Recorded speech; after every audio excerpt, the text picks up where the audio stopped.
यो साथीहरू नमस्कार।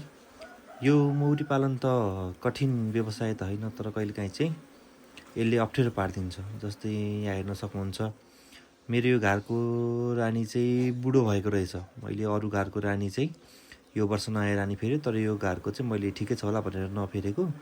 मौरी घटेर 2 फ्रेमभन्दा पनि हुन्छ 4 फ्रेममा आइसकेको रहेछ। र यसरी मैले अब बाँकी भएको यो उब्रेको चाकाहरू चाहिँ झिकेर अर्को मौरी घरमा राखेर अर्को मौरी घरबाट चाहिँ मैले अन्डा बच्चा लार्भा भएको चाका ल्याएर दिएर यहाँको रानीलाई चाहिँ म विस्थापित गरिदिन्छु। किनकि हामीले बुढो रानी धेरै राख्यो भने यस्तो हुन्छ। त्यही भएर हामीले 1-2 वर्षमा चेन्ज गरिरहनुपर्छ रानी।